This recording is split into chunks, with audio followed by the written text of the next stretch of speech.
This is Fitness Blender's 10-minute abs workout.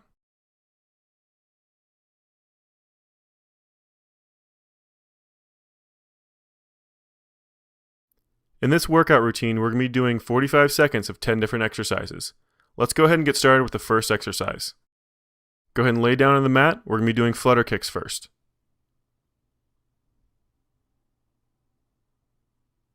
Go ahead and get ready. And begin. Those legs come straight up over your hips. Drop your left leg out first, then cross them back and forth. Nice quick motion, making sure those legs stay as straight as you possibly can. Bring that leg up over top of your hip, over top of your chest a little bit, then all the way back out to almost touching the ground and right back up again. Make sure those abs stay nice and contracted the entire time, sucking that belly button in. Just keep that motion going under control.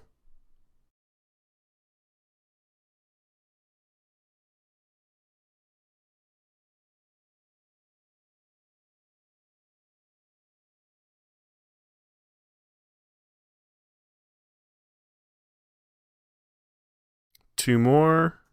1 and 2. Go ahead and let those legs relax. Let's move on to the next one. This is the reaching oblique crunch. Go ahead and get ready. And begin.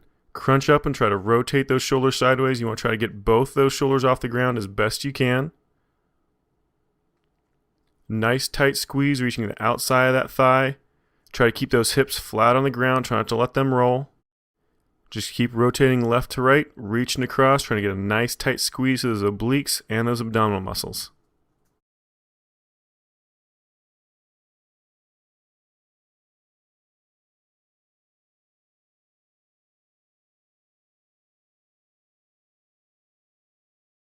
Got 2 more on each side. Nice tight squeeze, keep those abs contracted. And there's your last one right there. Go ahead and let it relax. Next one is going to be the Pilates side hip raise. Go ahead and get ready.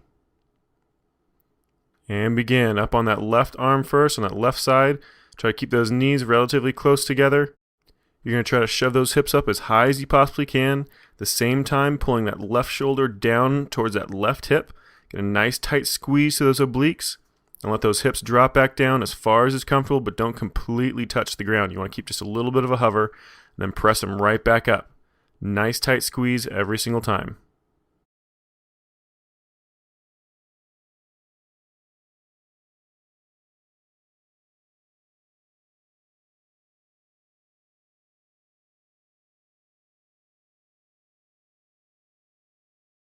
Almost done.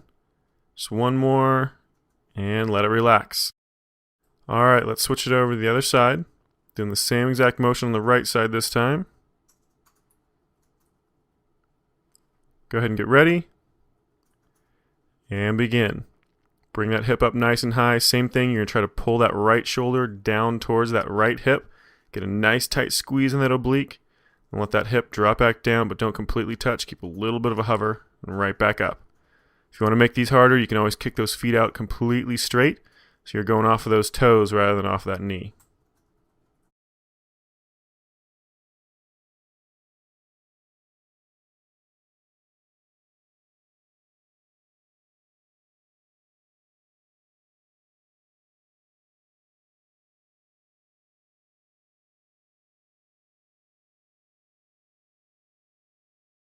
Almost done.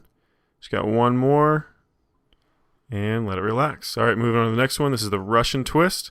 Sitting up on your tailbone for this one. Get ready. And begin. Lean back. Keep that chest nice and straight. You want a nice straight line through that torso. Rotating left to right as far as you can. It's more about range of motion than it is about how fast you can do it. Now for the easier version, you can keep your feet on the ground just like we're doing here. Otherwise, if you want to make it more difficult, lean back just a little bit further and get those feet up off the ground so they're actually hovering off the ground just a little bit. Leaning back like that actually makes those core muscles have to work a lot harder to help you keep that balance. Burns more calories and makes it much more difficult to do the motion.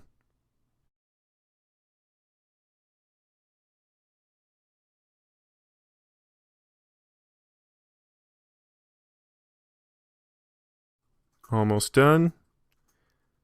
And let it relax. All right, moving on to the next one. This is a toe touch crunch. So laying out flat on your back for this one, legs straight up above those hips.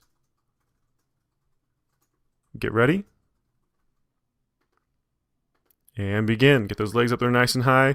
Straight up. Don't let them come over top of your stomach. You want them right on top of those hips. Crunch up like you would with a regular crunch, but instead of forward, you want to go straight up like you're trying to touch those toes. The higher you get up towards those toes, the more those abs are going to have to work. Also, make sure as you lean back, you don't let those abdominal muscles release.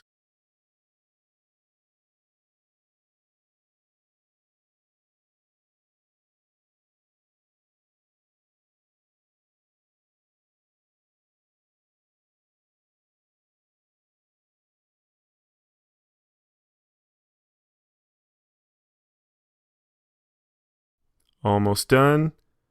Just one more. And let it relax. All right, moving on to the Pilates leg pulls facing down. Up into that push-up position. Get ready. And begin. Go ahead and get up in that push-up position. Nice straight line from your shoulder all the way down to your ankle. Alternating legs, lifting one then the other. Try to keep those hips as stationary as possible. Now, as you can see here, we're doing our push-up off of dumbbells, and that's just to relieve the tension on your wrist a little bit. A lot of times people have a problem with putting their palm flat down against the ground because that wrist is just a little bit too tight. Not enough flexibility in there for that range of motion. So this just relieves that tension just a little bit.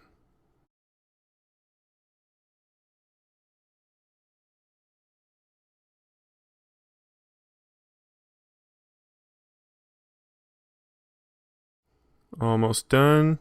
Just one more on each side. And go ahead and let it relax. All right, moving on to the next one. This is the Pilates leg pull facing up. This is basically done from a reverse plank position. Go ahead and get ready. And begin. Bring those hips up nice and high off the ground. You want to try to keep a nice straight line from that shoulder all the way down to that ankle. Then alternate those legs, trying to keep those hips up nice and high. Trying to not to let them swing left to right as you switch those legs. Just a nice slow fluid motion, nice tight squeeze on that leg. Try to keep that leg as straight as you can as you lift it up. It's going to want to bend on you. Those hamstrings are going to be pretty tight in this position. Just keep that motion going.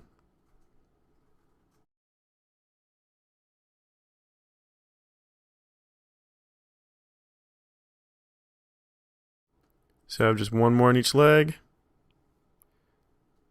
Last one. And let those hips drop. Go ahead and let it relax. We're moving on to Pilates toe taps next.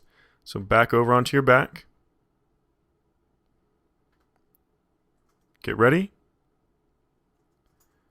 And begin. Those knees come up to that tabletop position.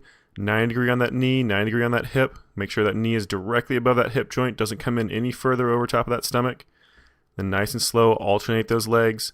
Tapping that toe barely to the ground, then coming back up to that tabletop position. Constantly suck that belly button in, down towards your spine, keeping those abdominal muscles nice and contracted.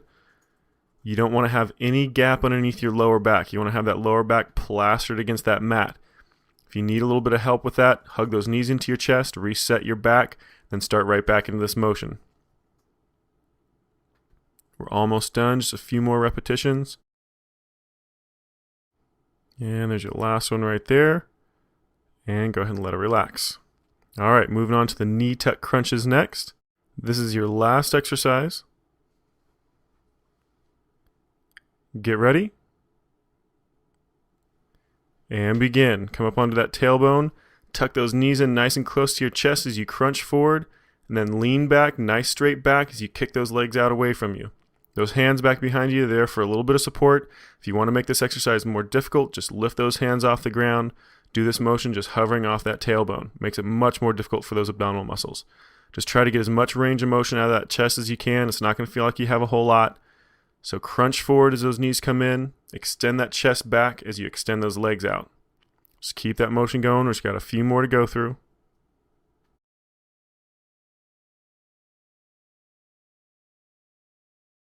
Two left. And let it relax. All right. Good job. You completed this workout routine.